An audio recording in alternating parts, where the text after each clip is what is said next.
países con el índice de desarrollo humano más elevado, con altas tasas de alfabetización y se encuentra clasificado en la posición 19 con mejor calidad de vida. Es considerada una nación global. A partir de su ingreso a la Unión Europea en 1986, se convirtió en una economía diversificada en el sector de servicios. Sin embargo, desde 1995, con la incorporación al euro, la economía portuguesa ha sufrido importantes desequilibrios que potenciaron los problemas estructurales, la baja productividad, la competitividad débil y la elevada deuda, que supuso importantes restricciones para su crecimiento potencial. En el año 2000, el desempeño económico estuvo por encima del promedio de la Unión Europea, ubicándose Portugal en el puesto 22 de la lista anual de competitividad del Foro Económico Mundial. Pero la crisis de 2008 y posteriormente la crisis de la deuda soberana europea afectó la confianza inversionista y generó grandes especulaciones sobre los bonos públicos de Portugal. El gobierno había promovido el sobregasto y las burbujas de inversión a través de alianzas político-privadas poco transparentes y mediante la financiación de numerosas consultorías que finalmente eran externas, ineficientes e innecesarias. Antes de la crisis económica del 2008, Portugal tenía un déficit presupuestal de más o menos 9.8%. En 2008, José Sócrates, el primer ministro de Portugal, anunció al país que habían conseguido reducir el elevado déficit heredado de la administración anterior, conservadora, hasta en un 2.9%. Según el Instituto Nacional de Estadística, el déficit público de Portugal ascendió los 6 primeros meses del 2012 a 6.8% del PIB nacional. Posteriormente, en el 2013 comenzó una reducción que cerró este año en 4.8%. Más adelante, en 2015, cierra con un 4.5% y en 2016 se reduce a 3.000 millones de euros, equivalente a un 2.1% del PIB, el menor nivel desde 1974. La deuda externa de Portugal ascendía a los 234.000 millones de dólares en el año 2010 y los intereses sobre su deuda estaban cada vez más elevados.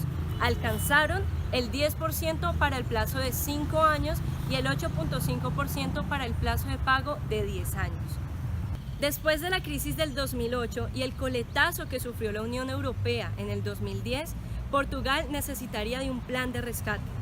Es así como en 2011, el plan de rescate aprobado por los líderes de la eurozona constituyó un monto de 78.000 millones de euros con la condición de que Portugal comenzara un riguroso plan de ajuste presupuestal y un ajuste que incluía primero la privatización de las empresas públicas y segundo, un cierto tipo de reformas laborales para facilitar el despido de las personas. Además, el Ejecutivo de Lisboa tendría que comprometerse de una vez por todas a reducir drásticamente el gasto público. En la primera década de este siglo, Portugal mantenía una tasa en promedio de desempleo del 5%.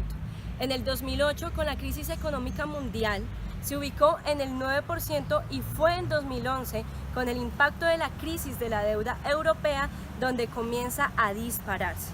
En 2013 alcanzó el 17.7% como el nuevo máximo histórico del país, según los datos del Instituto Nacional de Estadística. El 2014 es un año importante porque comienza la reducción de la tasa de desempleo de manera consecutiva. Llega alrededor del 14%.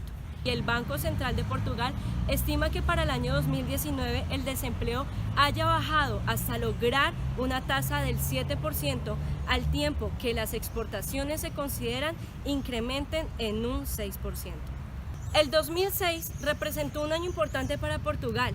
Inicia el ascenso continuo del PIB partiendo desde los 208.000 millones de dólares. Sin embargo, en el 2008, que es el punto de inflexión, había alcanzado su pico más alto en 262.000 millones de dólares. Y es aquí donde la crisis económica tiene su impacto, provocando un descenso que a 2012 fue de 212.000 millones de dólares y el 2015 de 191.000 millones de dólares. Más que una austeridad acérrima, lo que necesitaba Portugal y los países europeos eran estrategias y medidas que alentaran la demanda interna, lo que comenzaría a ayudar claramente al crecimiento del PIB, que para 2016 cerró en 204.000 millones de dólares.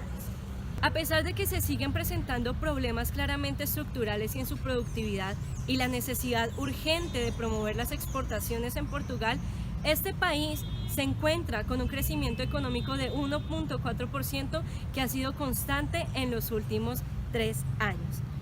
Portugal es uno de los estados que mejor se ha recuperado de la crisis económica y es también uno de los que ha logrado el cumplimiento puntual de los pagos de la financiación internacional.